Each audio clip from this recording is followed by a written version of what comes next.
Hello everyone, calorimetry का last part हम लोग आज कंक्लूड करने की कोशिश करेंगे। हम लोग बर्फ को पिघला के पानी कर चुके हैं, नहीं? अब पानी को गर्म करके क्या बनाएंगे? Steam. The process is called boiling, vaporisation, boiling. क्या होता है? It's A phase change. Water को अगर आप सफिशिएंटली हीट दोगे तो वाटर मॉलिक्यूल के बीच में जो गैप है वो बढ़ने लगेगा, बढ़ने लगेगा, बढ़ने लगेगा। एक समय आएगा दो मॉलिक्यूल के बीच में जो फोर्स था वो फोर्स कंप्लीटली जीरो हो जाएगा, मतलब molecules will become free from each other. तो in that case you will see they start moving randomly, they are not bounded by each other, they just move randomly. You say it has converted into gas. जैसे ये solid है, इसका एक molecule दूसरा molecule को पकड़ के रखा है, इसलिए तो है कि नहीं? अच्छा, इसको गर्म करेंगे, जैसे जैसे ये मोल्टेन स्टेट में आएगा ऐसे सीधा रहेगा क्या? ऐसे बेंड हो जाएगा। क्यों? एक मॉलिक्यूल दूसरे मॉलिक्यूल को पकड़ के भी तो रखा है, तो इतना जोर से नहीं कि ऐसे सीधा रहे, कड़क, हाँ कड़क के रहे, ऐसा तो नहीं है। तो धीरे धीरे बेंड हो जाएगा। और भी गर्म करेंगे, जब ये गैस होगा molecules will be absolutely free from each other. हम क्या कहते हैं? ये मटेरियल सॉलिड से लिक्विड हुआ, लिक्विड से वेपोराइज हो गया। So during this phase change of conversion from liquid to gas क्या क्या होता है, कैसे कैसे होता है, उस सब चीजों के बारे में आज हम लोग देखेंगे। ठीक है? सो लेट अस सी टुडे आज बॉइलिंग।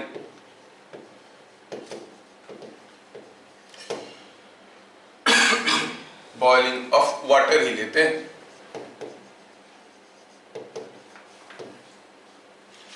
क्या होता है?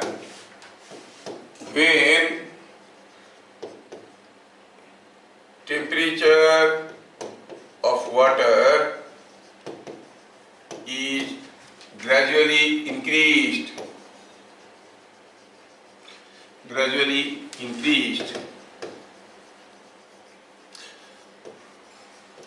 up to 100 degrees centigrade at 1 atmospheric pressure.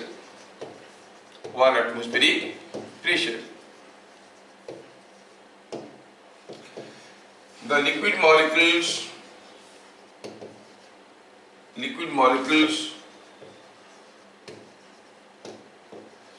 become free from each other,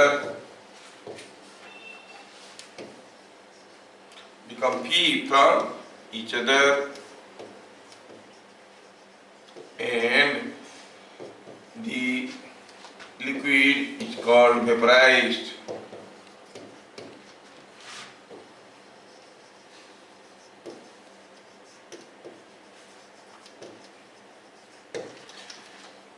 जब वाटर का टेम्परेचर को बढ़ाते बढ़ाते 100 डिग्री सेंटीग्रेड में ले लेंगे, ठीक है, तो जो दो मॉलिक्यूल तो इंटरमॉलिक्यूलर फोर्स था, लिक्विड के हर एक सब्सटेंस के मॉलिक्यूल के बीच में जो इंटरमॉलिक्यूलर फोर्स था वो फोर्स वैनिश कर जाएगा। ठीक है? इतना स्मॉल हो जाएगा कि उसे it is gone, it is no more existing. In that case what will happen? You will say the molecules are free to move and you say it has now vaporised, gas में convert हो चुका है। ठीक है? Point number 2, the temperature at which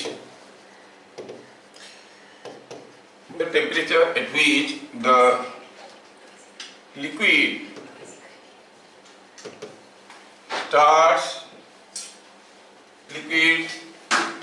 starts changing its phase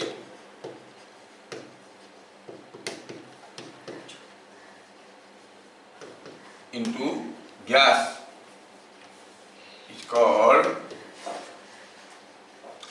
boiling point.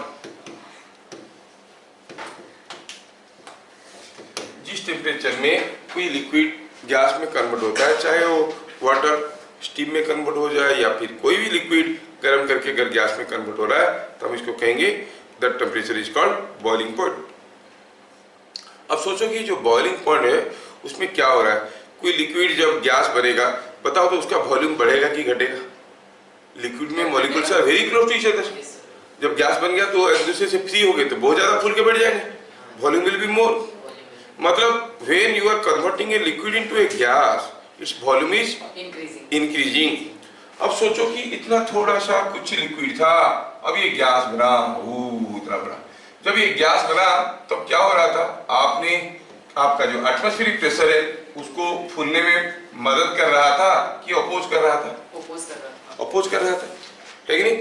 अगर अभी मैं इसको, जब ये गैस में कन्वर्ट हो रहा है, तब अगर मान लो कि मैं इसका टेम्परेचर को बढ़ा देता, आई मीन सराउंडिंग प्रेशर को बढ़ा देता हूँ, the atmospheric pressure is increased. अगर प्रेशर बढ़ा देंगे, पहले ये जब बॉइलिंग पॉइंट में आ गया, हीट देने से ये एक्सपांड कर जाता था, अब ये एक्सपांड करने में इसको दिक्कत होगा नहीं। इसका मतलब अगर हम सराउंडिंग प्रेशर को बढ़ा देते हैं तो किसी एक लिक्विड को वेपराइज करने में इतना आसान नहीं होगा, उसको बहुत ज्यादा हीट की जरूरत पड़ेगा। मतलब मान लो कि वाटर 100 डिग्री सेंटीग्रेड में वो बॉयल होना शुरू हो जाता है, वाटर 100 डिग्री सेंटीग्रेड में बॉयल करके वेपर बनना शुरू हो जाता है। अभी अगर हम इसको चारों तरफ से पकड़ के रख देंगे, एक्सपांड करने के लिए अलाउ नहीं करेंगे, तो उसको और ज्यादा हीट चाहिए ताकि एक दूसरे को ढकेल के वो निकलेंगे बाहर। So the boiling point instead of 100 degree centigrade will go high. Normal water का बॉइलिंग पॉइंट 100 डिग्री सेंटीग्रेड है। अगर हम इसको रेस्ट्रिक्टेड एनवायरनमेंट में करेंगे जहां पर सराउंडिंग प्रेशर को बढ़ा दिया जाएगा, तो देखोगे वो 100 डिग्री सेंटीग्रेड में बॉयल नहीं कर रहा है ना? वो क्या हो रहा है, boiling point is going high. अगर आप टेम्परेचर हीट दोगे तो टेम्परेचर बढ़ते बढ़ते 100 से भी ऊपर हो जाएगा। समझ में आ रहा है? तो क्या यहाँ से हमें क्या समझना है और क्या याद रखना है कि during the process of vaporisation the substance is expanding and the surrounding pressure is trying to oppose it. If you increase the surrounding pressure, it will not allow the gas to expand, I mean the liquid to convert into gas. So you have to pump more heat into the substance. That means the boiling point will go high. समझ में आया क्या? क्या लिखेंगे यहाँ पे? Point number 3 में लिखेंगे, पॉइंट नंबर 3 में लिखेंगे during phase change from liquid to gas, during phase change from liquid to gas, the volume expands, the surrounding pressure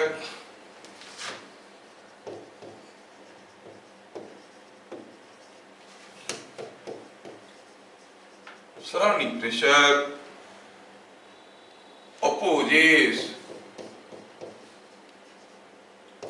the increase in volume. So by increasing surrounding pressure,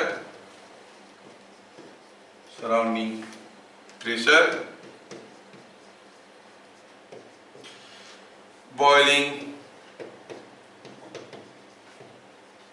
is strongly opposed.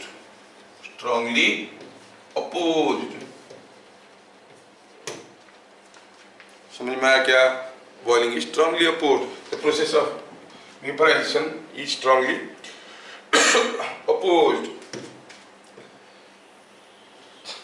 At higher pressure for any liquid के लिए, for any liquid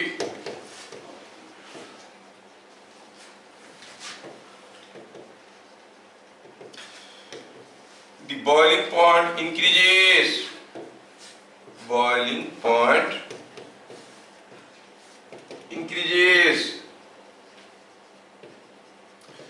with boiling point increases with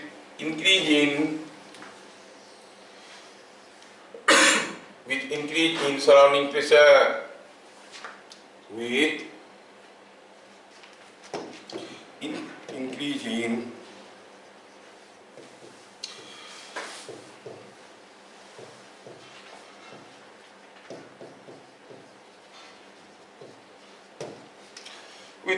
surrounding pressure the boiling point increases. समझ में आया क्या? जैसे आप पानी का बॉइलिंग पॉइंट कितना है, 100 degree centigrade. Normal atmospheric pressure में गर्म करते हो 100 डिग्री सेंटीग्रेड में ये बॉयल करना शुरू करता है, वेपराइजेशन होना शुरू होता है। Suppose we take some water and start supplying heat to it. Water is at normal temperature suppose, जैसे जैसे हम हीट देना शुरू करेंगे उसका टेम्परेचर बढ़ने लगेगा नॉर्मल एटमॉस्फेरिक प्रेशर में, मतलब खुले बर्तन में पानी को गर्म करेंगे। जैसे जैसे हीट देंगे टेम्परेचर बढ़ेगा बढ़ेगा बढ़ेगा बढ़ेगा। क्या जितना ज़्यादा देर बैठाएंगे उसको हीट देंगे उतने ज़्यादा टेम्परेचर हो जाएगा? क्या होगा, एक पर्टिकुलर टेम्परेचर पहुंचने के बाद 100 डिग्री सेंटीग्रेड पहुंचने के बाद और भी हीट दोगे तो ये वेपराइज होना शुरू करेगा, नहीं वेपराइज होना शुरू करेगा। अभी अगर वो जो बर्तन है जिसमें हम रखे थे पानी को और हीट दे रहे थे उसके जगह हम प्रेशर कुकर ले लेते हैं। प्रेशर कुकर में क्या हुआ, प्रेशर कुकर का नाम सुने होंगे। प्रेशर कुकर का नाम प्रेशर कुकर क्यों पड़ा? क्योंकि उसमें होता ये है कि प्रेशर कुकर के अंदर ये एक मान लो कि एल्युमिनियम पॉट है, ठीक है, और ये इसके ऊपर एक ढक्कन रहता है। ये मत सोचना है कि मजेदार साउंड निकलता है इसलिए लोग प्रेशर कुकर यूज करते हैं, it is not for the sound. ये जो ऊपर का ढक्कन लग गया, अब उसमें हुआ क्या, जैसे अब मान लो कुछ पानी अंदर है, आप ये गर्म किए, जैसे ही आप इसको गर्म कर रहे हो नीचे से तो गर्म कर रहे हो तो क्या हो रहा है, ये वेपराइज हो रहा है, स्टीम निकल रहा है ना, स्टीम निकला तो यहाँ पर स्टीम भर गया। जैसे जैसे स्टीम भरने लगेगा, जैसे आप बैलून के अंदर हवा भरते हो, जैसे जैसे हवा अंदर जाता है तो प्रेशर बढ़ता ही नहीं बढ़ता है, तो यहाँ से स्टीम निकल के इसके अंदर भरने लगेगा तो धीरे धीरे प्रेशर बढ़ने लगेगा। जैसे प्रेशर ज्यादा हो गया तो ये पहले 100 डिग्री सेंटीग्रेड में बॉईल कर रहा था नहीं, लेकिन अभी 100 डिग्री सेंटीग्रेड में और वेपराइज नहीं होगा, the boiling point will go high. फिर आप हीट देने जाओगे, आप देखोगे उसके अंदर का पानी पहले क्या था, शुरू में जैसे चलाना शुरू किए पहले 100 डिग्री सेंटीग्रेड हुआ तो वेपराइज होना शुरू हुआ, धीरे धीरे प्रेशर बढ़ने लगा। फिर देखिए कि 100 डिग्री सेंटीग्रेड में भी यहाँ से हीट यहाँ से वेपराइजेशन नहीं हो रहा है, फिर टेम्परेचर बढ़ने लगेगा क्योंकि अंदर का प्रेशर बढ़ने लगा, तो टेम्परेचर बढ़ते बढ़ते बढ़ते फिर देखोगे जब 130 140 डिग्री सेंटीग्रेड हो गया तब फिर से वेपराइज होने लगा है क्योंकि प्रेशर बढ़ गया है ना। तो क्योंकि हाई प्रेशर है तो टेम्परेचर कितना हो गया, 140 डिग्री सेंटीग्रेड। हम लोग समोसा बनाना है तो ऑयल में क्यों करते हैं, वाटर में क्यों नहीं करते? क्योंकि ऑयल का टेम्परेचर हाई जा सकता है, वाटर का टेम्परेचर हाई नहीं जाता, 100 डिग्री में रुक जाता है। मान लो कोई चीज को बॉयल करना है और जिसको बॉयल होने के लिए 120 डिग्री सेंटीग्रेड चाहिए, छोला बनाना है 120 डिग्री सेंटीग्रेड चाहिए, तो नॉर्मल अगर पानी में बैठा के आप चूल्हे पे बैठा दोगे तो ये बॉयल नहीं होगा क्योंकि वो कभी भी 120 डिग्री सेंटीग्रेड नहीं पहुंचेगा। लेकिन अगर प्रेशर कुकर यूज करते हैं तो प्रेशर बढ़ने के कारण उसके अंदर जो बॉइलिंग पॉइंट बढ़ते बढ़ते ऊपर चले जाता है, 120 से भी ऊपर। अब छोला बेचारा करे क्या, है ना, वो उसके अंदर फटेगा, बॉयल होगा जाएगा कहाँ हो, है कि नहीं। तो प्रेशर कुकर का मतलब यूज क्या है, by increasing the inside pressure we raise the boiling point of the liquid inside. समझ में आया? अच्छा, कभी ये एक्सपेरिमेंट करोगे, मान लो कि प्रेशर कुकर में कोई चीज आलू बॉईल किए हो, आप खुले बर्तन में आलू बॉईल किए हो, अब चूल्हा बंद करो, दोनों का आलू निकालो, प्रेशर कुकर वाला पानी एक हाथ में डाल दोगे और बर्तन वाला पानी दूसरे हाथ में, कौन सा हाथ में ज्यादा हाजिर होगा, कौन सा हाथ में होगा, प्रेशर कुकर वाला, उसका पानी ज्यादा टेम्परेचर में है ना। और मैं आपको बताता हूँ और एक इंटरेस्टिंग चीज, जब पानी बॉईल होता है वो पानी ऐसे करता ही नहीं करता है, करता ना पानी, खुले बर्तन में तो ऐसे करता है। हम देखते हैं जैसे उसको चूल्हा से निकालेंगे, चूल्हे में हीट दे रहे थे, खुला बर्तन का पानी रखा हुआ था तो वो पानी कर रहा था, तुरंत तो बंद हो जाता है नीचे निकालने के बाद में भी 10 सेकंड्स में बंद हो गया, शांत हो गया, क्योंकि और हीट नहीं जा रहा तो कहाँ से बकबकाया गया वो, उसको भी तो ताकत चाहिए ना बकबकाने के लिए। प्रेशर कुकर को भी निकालोगे, जैसे बाहर निकालोगे आके रख दोगे तो उसके अंदर से भी आवाज नहीं आ रहा है, लेकिन पानी का टेम्परेचर कितना है, 140 डिग्री सेंटीग्रेड, है ना। अभी हीट चाहिए उसको बॉयल होने के लिए, अभी अगर आप ढक्कन या सीटी खोल देते हो, अंदर का जो हाई प्रेशर में था ये वो निकल जाएगा, जो स्टीम था निकल जाएगा, प्रेशर लो हो गया, लेकिन टेम्परेचर तो अभी 140 डिग्री सेंटीग्रेड है। निकालने के बाद भी देखोगे कि वो बॉइलिंग हो रहा है, गुगु हो रहा है। Are you getting the difference? ये चीज पक्का करके देख लेना। प्रेशर कुकर में हाफ ले लो पानी गर्म, देखोगे बाहर से धीरे से सुनोगे कि अंदर से कोई आवाज नहीं आ रहा है, अब सीटी निकाल दो फिर सुनो अंदर से गु आवाज हो रहा है, क्योंकि पानी हाई टेम्परेचर में था, normal atmospheric pressure 100 degree centigrade में बॉइलिंग होता है, तो फटाफट इवापोरेशन होना, सॉरी वेपरेशन होना प्रोसेस चलेगा। समझ में आ रहा? ये प्रेशर कुकर का मैकेनिज्म, इसलिए हम लोग यूज करते हैं प्रेशर कुकर को। देखो क्या क्या चीज लोग समझ गए हैं, हम लोग पढ़ के कुछ होते हैं जो लोग डिस्कवर कर लिए, क्या क्या कर ली। तो हम देखिए कि सराउंडिंग प्रेशर को बढ़ाने से बॉइलिंग पॉइंट गोज हाई। अच्छा,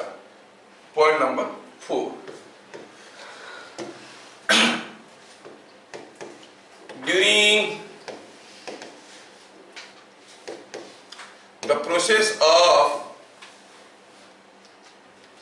during the process of vaporization, during the process of vaporization, all the heat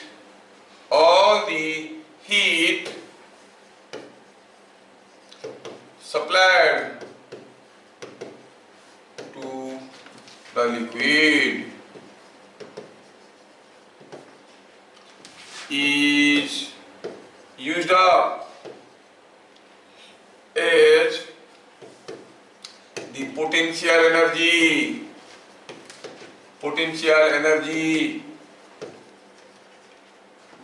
of molecules, potential energy of molecules. कोई भी काइनेटिक एनर्जी में बदलाव नहीं आता है, समझ में? As there is no change in kinetic energy, there is no change in kinetic energy. The temperature remain constant. During the process of boiling, vaporization, you see the temperature remain constant. जैसे होता था ice की melting के case में, कोई ice block का normal NTP में, normal atmospheric pressure में मैक्सिमम टेम्परेचर कितना हो सकता है? आइस ब्लॉक का 0, उससे ज्यादा होगा तो मेल्ट कर जाएगा। पानी का मैक्सिमम टेम्परेचर क्या हो सकता है? 1 एटमॉस्फेरिक प्रेशर में 100, उससे ज्यादा कर देंगे तो नहीं होगा। अगर आप वाटर को किसी पर्वत के ऊपर ले लेते हो, top to the top of a mountain, Himalaya के ऊपर से चले गए या फिर किसी भी एक माउंटेन के ऊपर चले गए, तो वहां पर प्रेशर हाई है कि लो है? लो है। तो प्रेशर बढ़ने से बॉइलिंग पॉइंट हाई हो जाता है, 100 से बढ़ के 130, 140 हो जाता है। प्रेशर लो होगा तो नॉर्मल टेम्परेचर में वो बॉइल करने लगेगा, 30-35 डिग्री में बॉइल करने लगेगा। अगर वहां पर आप गैस की चूल्हा लेके जाते हो, कोई खुले बर्तन में चावल डाल के बैठा दिए, कितना देर बैठाओ, चावल नहीं बनने वाला, क्योंकि वो बॉइल कर रहा है कितने में? 30-35 डिग्री सेंटीग्रेड में, और ये 100 डिग्री सेंटीग्रेड तक गर्म होगा तभी ना चावल खुलेगा, खुल नहीं रहा हो। और ये 35 डिग्री के बाद वाटर जो है वेपराइज हो रहा है। Without pressure cooker it is next to impossible to boil और to cook the top of mountains. समझ में आया क्या? कोई चीज को बॉयल करना बहुत मुश्किल हो जाएगा, क्योंकि boiling point of water goes low pressure है। यहां पर हम बात कर रहे हैं कि during this process of vaporization boiling point आ गया, अब हम हीट दे रहे हैं, अब जो एनर्जी दे रहे हैं वो इंटरमोलिकुलर स्पेसिंग को बढ़ा रहा है, तो हम कहेंगे कि ये पोटेंशियल एनर्जी में कन्वर्ट हो रहा है। जो हीट हम दे रहे हैं काइनेटिक एनर्जी में कन्वर्ट नहीं हो रहा है। अब kinetic energy gives you the sensation of temperature, kinetic energy नहीं बदल रहा है तो टेम्परेचर नहीं बदल रहा है, तो टेम्परेचर रिमेन कांस्टेंट, है ना। The amount of heat absorbed by a body without raising its temperature is called latent heat, you know, है कि नहीं? हिडन हीट है। तो क्या कहेंगे? The amount of heat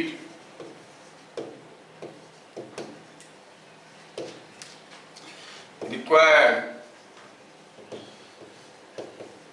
to convert 1 gram of a liquid into vapor at boiling point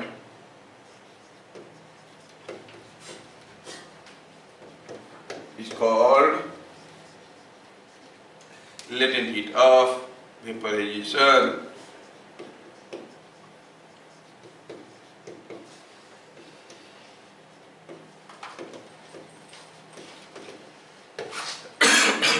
तो latent heat of vaporisation क्या है?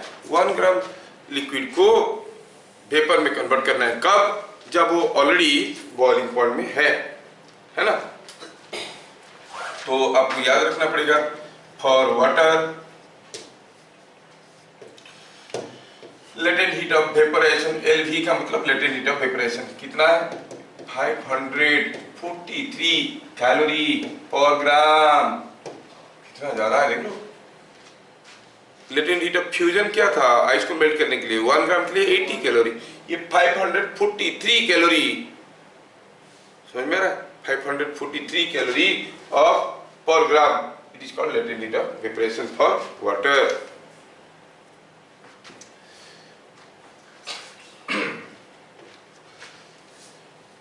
Point number 6, taking the vaporization process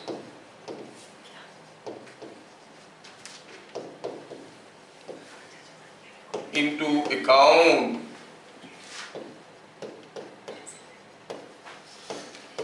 the phase diagram can be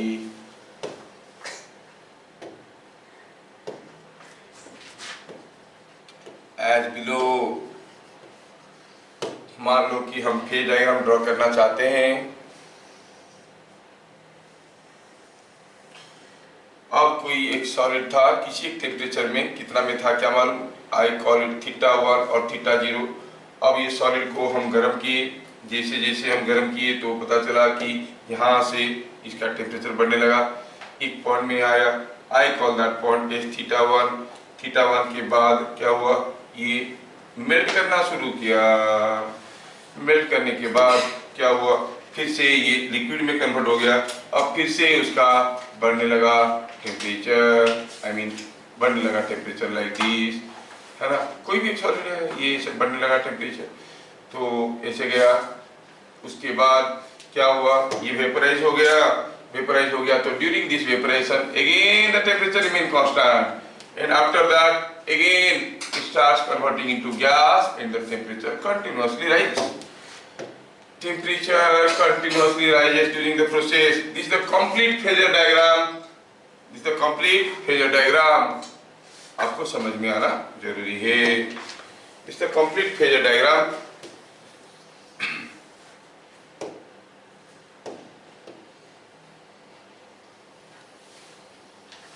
क्या चीजें समझ में आ रहा है? देखो ये हो गया कंप्लीट फेजर डायग्राम। इसमें थोड़ा हम लेवलिंग कर देंगे। तो ये जो पॉइंट था आपका, कौन सा पॉइंट था, ये कौन सा टेम्परेचर है, आप क्या कहोगे इस टेम्परेचर के बारे में, ये है मेल्टिंग पॉइंट। फिर ये यहाँ पर मेल्ट किया, ये हो गया बॉइलिंग पॉइंट, है ना। सो ये θ2 is boiling point, θ1 is melting point, θ0 is initial temperature.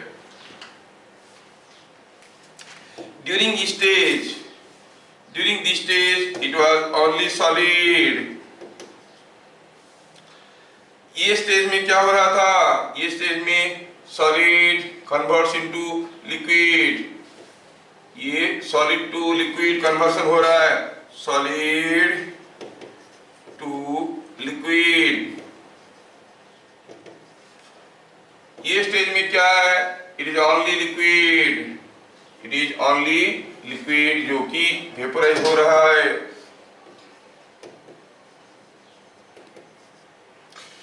ये स्टेज में क्या है,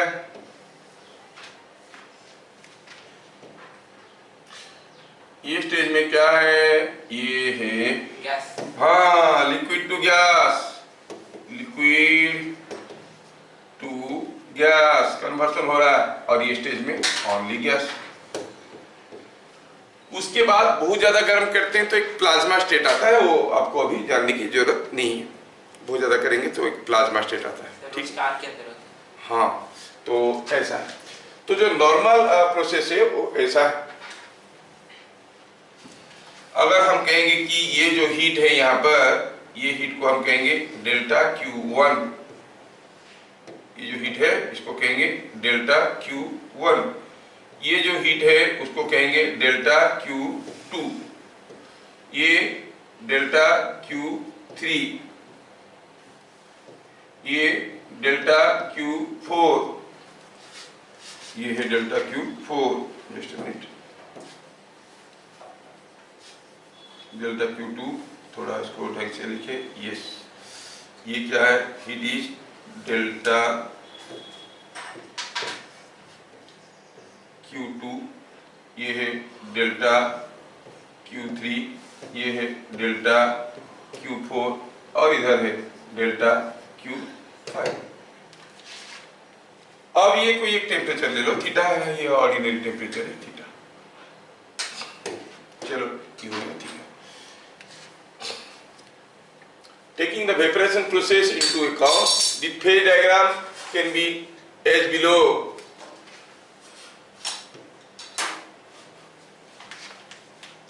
क्या फिगर समझ में आया सबको?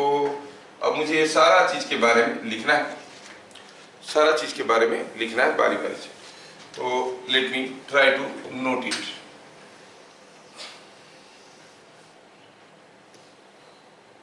ठीक, ये हो गई आपकी डायग्राम, इसके बारे में हमें लिखना है। ठीक है, ठीक है, चलिए एक एक करके लिखते हैं। हियर थीटा जीरो क्या है?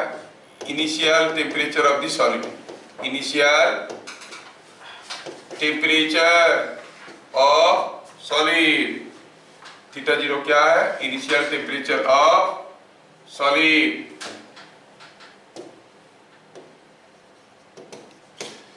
थीटा वन क्या है? Theta one is melting point, है ना? अच्छा, डेल्टा क्यू वन क्या है? डेल्टा क्या वन क्या है? MC delta theta. सॉलिड का टेम्परेचर बढ़ रहा था नहीं, तो हम कहेंगे it is MC for solid into delta theta, मतलब theta one minus theta zero. Delta Q2, delta Q2 क्या है? Can you tell me what is this heat? किस काम में लगा है? क्या जब ये हीट हम दिए क्या इसका टेम्परेचर में बदलाव आया? नहीं आया। मतलब ये कौन सा हीट है? लेटेंट हीट है। क्या काम में लगा? ये पोटेंशियल एनर्जी बढ़ाने में। कैसे?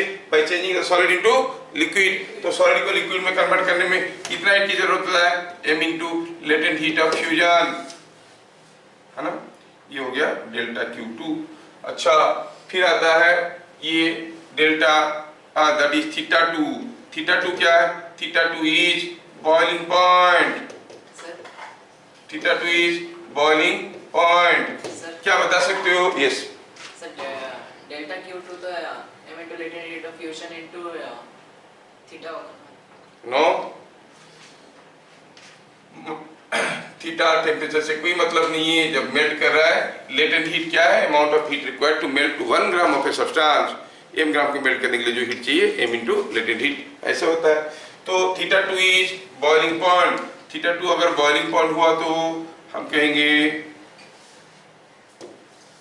डेल्टा Q3, कोई बताएगा क्या है? डेल्टा Q3 क्या है? Heat required to raise the temperature of the liquid from theta 1 to theta 2। तो हम कहेंगे MC फॉर लिक्विड, नहीं, into theta 2 minus theta 2 minus theta 1। बहुत बढ़िया। और डेल्टा Q4 क्या है? अगेन लिक्विड को कन्वर्ट किया तो M into latent heat of vaporisation, है ना? और अगर हम इसको फर्दर इसका टेम्परेचर बढ़ाने की कोशिश करेंगे तो हम कहेंगे डेल्टा Q5 जो लास्ट वाला है वो क्या है? Is the amount of heat required to raise the temperature of the gas from theta 2 to theta, है ना? तो हम क्या कहेंगे? M इंटू स्पेसिफिक हीट को क्या लिखते थे? C for gas into theta minus theta 2। क्या ये सारा चीज आपको समझ में आया? Is it understood? तो जब कोई गैस, कोई लिक्विड वेपराइज हो रहा है, आप देखोगे कि उसका टेम्परेचर में कोई चेंज नहीं आ रहा, because all the heat you supplied that is been utilised as the potential energy of the substance. आपको कुछ चीजें याद रखना पड़ेगा रिलेटेड टू वाटर। कैलोरीमेट्री में मोस्टली रिलेटेड टू वाटर की चीजें आते हैं, क्वेश्चंस आते हैं, तो उनका वैल्यूज को याद रखना पड़ेगा। ठीक है, थोड़ा वैल्यूज को लिख देते हैं, विल सी इट। तो चलिए कुछ इंपॉर्टेंट डाटा हम लोग याद रखते हैं। जैसे पूरा आइस टू स्टीम कन्वर्सन में आप जानते हो कि जो स्पेसिफिक हीट ऑफ आइस है, स्पेसिफिक हीट ऑफ आइस कितना होता था? 0.5 calorie per gram degree Celsius. अच्छा, latent heat of fusion, latent heat of fusion कितना होता है? इट इज 80 कैलोरी पर ग्राम। और आप जानते हो कि जो मेल्टिंग पॉइंट है वो मेल्टिंग पॉइंट कितना है? Melting point is 0 degree centigrade at 1 atmospheric pressure. अच्छा, फिर जो वाटर हुआ स्पेसिफिक वाटर बन गया, स्पेसिफिक हीट ऑफ वाटर ये कितना है? सबको मालूम है 1 calorie per gram degree Celsius. अच्छा, फिर boiling point, 100 degree yes, boiling point is 100 degree centigrade at 1 atm। कोई अगर पूछेगा what is boiling point of water, don't say simply 100 degree centigrade, at 1 atmospheric 1 atmospheric pressure में। At 2 atmospheric pressure it is more than 100 or less than 100? more than 100 at lesser atmospheric pressure it is less than ठीक, less than 100 less than 100 boiling point. Now latent heat of vaporization, latent heat of vaporization, heat of vaporization, latent heat of vaporization कितना?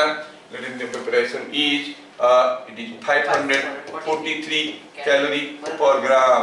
मतलब 1 gram water को अगर आप vaporise करना चाहोगे at the boiling point you need to supply 543 calorie heat. अच्छा, फिर जो स्टीम बन गया तो आप कहोगे specific heat of steam, specific heat, हाँ कोई गैस बन गया, अब हीट दोगे तो वो भी गर्म होगा कि नहीं होगा, टेम्परेचर बढ़ेगा। स्पेसिफिक हीट कितना है? 0.43 calorie per gram degree centigrade. सो यानी कि गैस बनने तक ज्यादा, फिर गैस बनने के बाद कम। हाँ, यही तो वाटर का केस में निराला है ना, क्योंकि वाटर का केस में जब सॉलिड से लिक्विड हुआ तभी तो डेंसिटी सबसे ज्यादा है, उसके बाद भी डेंसिटी कम है, उससे पहले भी डेंसिटी कम है। लेकिन सारे सॉलिड में ऐसे नहीं होता है, सारा सॉलिड मेल्ट करते हैं तो डेंसिटी कम हो जाता है, नहीं गैस बनता तो और भी कम हो जाता है। लेकिन आइस मेल्ट करता है तो डेंसिटी बढ़ जाता है, गैस होता है फिर से डेंसिटी घट जाता है, बिकॉज ऑफ दैट। ये थोड़ा यूनिक कैरेक्टरिस्टिक है। पानी का नेचर बड़ा निराला है ना। कोई भी हाथ में आपकी गंदगी लग जाए, आप पानी से धोते हो, पानी लग जाए तो पानी से धोते हो क्या? नहीं। हाथ में पानी लगा है फिर धोना पड़ेगा क्या? नहीं, खुद ही सूख जाता है। मान लो मिल्क लगा है, कोल्ड ड्रिंक लगा है, खीर लगा है, आइसक्रीम लगा है, तब तो धोना पड़ता है। पानी लगा है तो हाँ हो गया, ये खुद सूख जाए। पानी को कितना रिस्पेक्ट हम लोग जाने अनजाने में देते हैं कि नहीं? हाँ, हमको पानी की तरह बनना चाहिए। तो लेकिन पानी में कचरा भी दिखता है। पानी देखो, गर्म करो तो पानी निकल जाएगा कचरा को छोड़ के, जब उसका मुड़ करेगा कचरा को छोड़ के निकल जाएगा। Do you think there is some any dirt in the steam? No, है ना, उसमें नहीं। कचरा तो कचरा को लेता नहीं है, कचरा को मिलाता नहीं, कुछ भी मिलाओ उसका अपना कोई कलर है नहीं, उसका अपना कोई कलर है नहीं है, नहीं ऐसा है, ठीक, टोटली ट्रांसपेरेंट है। What is the colour of water? कोई पूछेगा तो क्या कहोगे? पानी पानी सा, अरे नहीं है, कलर ही नहीं है इसमें, टोटली ट्रांसपेरेंट है। एनीवे बहुत सारे चीजें। तो अब हमें ये जो पॉइंट दिया गया वाटर के बारे में, सब डाटा आपको याद रखना है। जैसे मैं आपको एक छोटा सा क्वेश्चन अगर देता हूँ, suppose we want to convert, find the amount of heat required to convert 10 gram ice at -5 degree Celsius to steam at 130 degree Celsius। Ice है -5 डिग्री सेंटीग्रेड में और कितना 10 ग्राम, इसको कन्वर्ट करना है स्टीम में। कौन सा स्टीम? 130 डिग्री सेंटीग्रेड में। कितना हीट की जरूरत है, क्या बता सकते हो? क्या करेंगे स्टेप वाइज? पहले हम हीट देंगे तो क्या होगा? हीट देने से क्या होगा? इसका टेम्परेचर बढ़ेगा कि मेल्ट करेगा? मेल्ट करेगा। नहीं, पहले बढ़ेगा फिर टेम्परेचर, हाँ पहले क्या होगा वही तो पूछ रहे हैं। पहले ये टेम्परेचर बढ़ेगा। सो क्या लिखेंगे? सॉल्यूशन में से चलते हैं। delta Q1 is amount of heat required to raise temperature of ice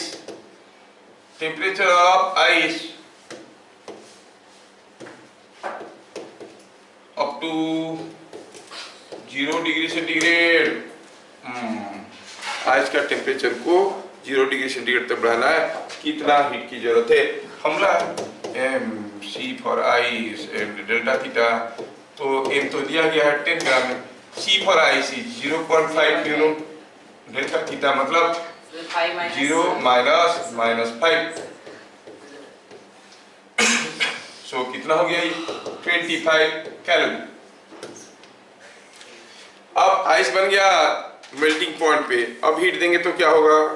melt करना शुरू करेगा, इट विल स्टार्ट मेल्टिंग। अब क्या हीट चाहिए इसको मेल्ट करवाने के लिए? The amount of heat required to melt it, delta Q2 is amount of heat required to melt the whole ice। कितना हीट की जरूरत होगा? m into latent heat of fusion, है कि नहीं? m कितना है? 10 ग्राम। लेटेंट हीट ऑफ फ्यूजन कितना है इसके लिए? आइस के लिए लेटेंट हीट ऑफ फ्यूजन कितना है? 80। हाँ, तो 10 into 80 is coming out to be 800 calorie। Excuse me। Delta Q1 delta Q2 दोनों निकल चुके। अब ये बन गया है वाटर, क्योंकि मेल्ट कर गया। अब ये जो मेल्ट कर गया है इसको क्या करना है? फिर बॉइलिंग पॉइंट तक लेना है।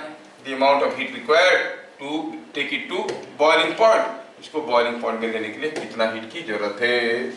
चलिए देखते हैं कितना हीट की जरूरत होता है बॉइलिंग करने के लिए। Call it delta Q3, amount of heat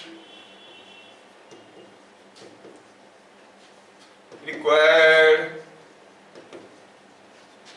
to raise temperature of water up to 100 degree centigrade. क्या फॉर्मूला लगाएंगे? मास वही है, चाहे वो सॉलिड हो, लिक्विड हो, गैस हो, मास तो वही है ना? एम सी फॉर वाटर, और कहां से हम ले लिए? 0 डिग्री सेंटीग्रेड से 100 में, है कि नहीं? तो 10 इंटू 100 इज 1000, सी तो 1, so it is 1000 calorie. Yes, 0 degree centigrade से 100 डिग्री सेंटीग्रेड तक गर्म करने में हीट लग गया 1000 कैलोरी। ओके, अब क्या है? अब फिर इसको मेल्ट करवाना है, आई मीन वेपराइज करवाना है। अभी पानी को गर्म करके हम बॉइलिंग पॉइंट तक ले आए, अभी उसको स्टीम में कन्वर्ट करना है, तो कितना हीट की जरूरत पड़ेगा? कहेंगे delta Q4 it is amount of heat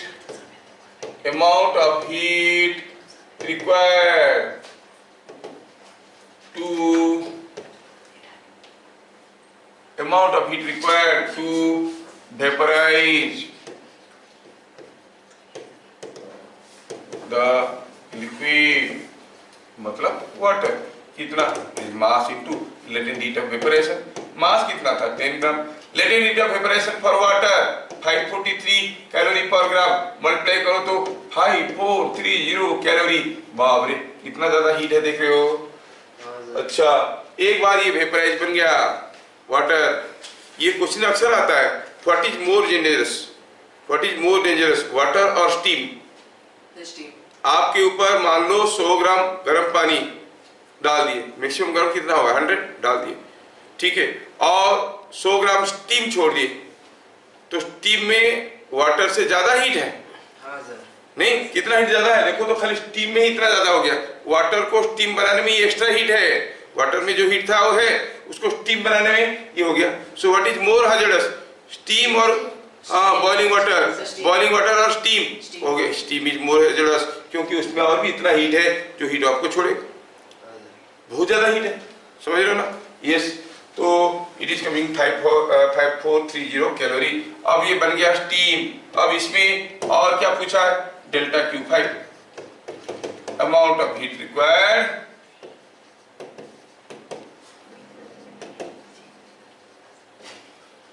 to reach temperature of vapor up to 130 degree centigrade is equal to mc for vapor into 130 minus 100। मास तो वही 10 ग्राम है, मास अब भी 10 ग्राम है। c for vapor is 0.43 और ये इट इज इंटू 30। थोड़ा simplify करें तो ये कितना मिल रहा है, 4.3 into 30 that is 43 into 3, 43 into 3 is 129 calorie. समझ में आ रहा है क्या? तो आपको समझ में आना चाहिए कि ये जो हमारा एक डायग्राम था, इसमें से सबसे बड़ा वाला हिस्सा कौन सा था फिगर में, delta Q1, delta Q2, delta Q3, delta Q4, delta Q5। Figure गलत है, कौन सा हिस्सा सबसे बड़ा था बताओ, कौन सा delta Q1, delta Q2, delta Q3, delta Q4, delta Q5 में से सबसे बड़ा कौन था? Delta Q3। डेल्टा Q3, वो तो लिक्विड का टेम्परेचर बढ़ रहा था। नहीं, Q4 जब लिक्विड से वेपर हो रहा था 5430 कैलोरी। ये अब फिगर बनाते वक्त देखना ध्यान कि ये जो पार्ट है इसको बड़ा करके ड्रॉ करना। जब हम करेक्टली ड्रॉ करेंगे, बड़ा करके ड्रॉ करेंगे। फिर स्लोप भी देखेंगे, इसका C है 0.43, इसका C है 1, इसका C है 0.5। स्लोप को भी देखेंगे अकॉर्डिंगली, ये सब का वैल्यू को हम लेंगे। लेकिन ध्यान रखना कि डेल्टा Q4 वाला पार्ट को ज्यादा लंबा करवाना है। समझ में आया क्या? हाँ, तो क्या हो गया ये, this is coming out to be 129 calorie. So total heat required is equal to delta Q1, delta Q2, delta Q3, delta Q4, delta Q5। ये सारे को जोड़ोगे तो आपको टोटल हीट मिलेगा। क्या आप मुझे आंसर बताओगे सारे को जोड़ के? 7384 कैलोरी। It is 7384 calorie. और देखो इसका मेजर पार्ट कहाँ कंज्यूम हो गया, यहाँ पे 5430, जब लिक्विड को गैस में कन्वर्ट करें। Are you getting? समझ में आ रहा है कि नहीं आ रहा है? ठीक है सर, वो is it understood? Yes yes.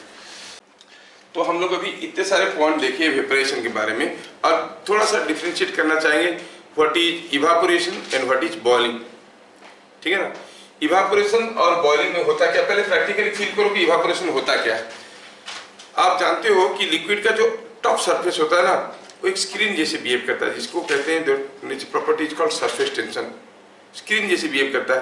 किसी लिक्विड के सरफेस के ऊपर चींटी चलते हुए निकल जाता है ना, नहीं, छोटे छोटे इंसेक्ट्स ऊपर चलते हुए निकल जाते हैं, क्या उसके ऊपर स्विम करते हैं? नहीं, चलते हुए निकल जाते हैं, बिकॉज ये स्क्रीन जैसे काम करता है ना। तो स्क्रीन जैसे काम कर रहा है, तो नीचे जो लिक्विड मॉलिक्यूल्स है उनमें से जो एनर्जेटिक, मोस्ट एनर्जेटिक मॉलिक्यूल है, इधर उधर भागते भागते कभी कभार वो पर्दा को तोड़ते हुए बाहर निकल जाते हैं। समझ में आया क्या? उस स्क्रीन को तोड़ते हुए बाहर निकल जाते हैं। सोचो कि ये है कोई लिक्विड का कंटेनर, ये है कोई लिक्विड का कंटेनर, ये स्क्रीन है, यहाँ पर एक मॉलिक्यूल है, ये कुछ काइनेटिक एनर्जी में जा रहा है, मान लो 1 जूल, न्यूमेरिकली लिख रहा हूँ, बस 1 जूल नहीं होता है, बताने के लिए बोल रहा हूँ, ये 1 जूल। ये दूसरा मॉलिक्यूल है, ये जा रहा है 2 जूल में, ये जा रहा है कौन, ये जा रहा है 0.5 जूल में, और यहाँ पर कोई मॉलिक्यूल है जो मूव कर रहा है 10 जूल में, मतलब ये मोर एनर्जेटिक मॉलिक्यूल है। तो जब ये मॉलिक्यूल ये सब जाएंगे, टकराएंगे, वापस आ जाएंगे, टकराएंगे, वापस आ जाएंगे, लेकिन ये जब जाएगा यहाँ से, जैसे जैसे आके ये पहुंचेगा यहाँ पे, क्या होगा, ये इसको तोड़ते हुए बाहर भाग जाएगा। तो देखोगे कि मॉलिक्यूल भाग गया। तो ऐसे करते करते जो एनर्जेटिक मॉलिक्यूल्स वो भाग रहे हैं। अब सोचो इसमें टोटल एनर्जी कितना था, this plus this plus this plus this, what was heat energy, the total sum of all kinetic energy and all potential energy of all molecules in the system is the heat energy। इसमें से ये ज्यादा heat वाले चीज भाग गए तो overall heat energy घट हो गया कि नहीं, घट गया कि नहीं।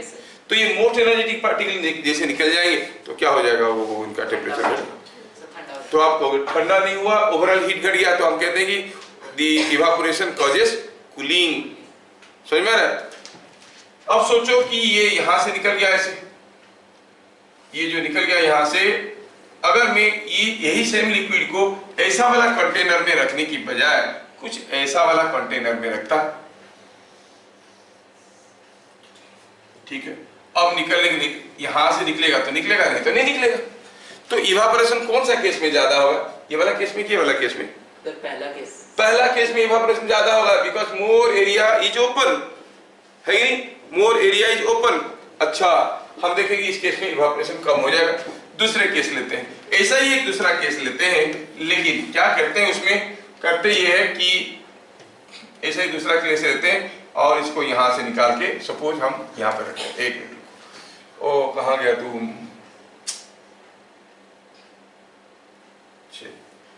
Just a minute. हम देखें कि यहाँ पर एरिया ज्यादा एक्सपोज्ड है तो इवापोरेशन ज्यादा हो रहा है। मैं ये बताना चाहता था कि अगर थोड़ा सा मैं केस बदल देता हूं कि ये कोई एक कंटेनर है ऐसा वाला,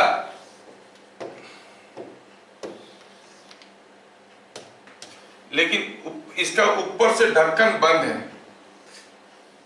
मतलब जैसे जैसे ये लिक्विड निकले वो यहाँ पे जमावड़ा बनाने लगे। नहीं, जब अगले वाला कोई निकलने की कोशिश करेगा और जगह नहीं है रहने के लिए तो उनको जाने नहीं देगा। तो इसमें इवापोरेशन फास्टर होगा कि इसमें इवापोरेशन फास्टर होगा? पहला वाले में। शुरू में इसमें जितना होगा इसमें उतना होगा, लेकिन थोड़ी देर के बाद इसमें बहुत सारे मॉइस्चर कंटेंट आ गए हैं और लिक्विड को ये आने नहीं दे रहा है, जिसको कहते हैं हम ह्यूमिडिटी बढ़ गया, वाटर कंटेंट बढ़ जाना चाहिए, ह्यूमिडिटी बढ़ गया तो ये लिक्विड ने आ नहीं दे रहा है, लेकिन यहाँ पर तो जो भी निकल रहा है भाग रहा है।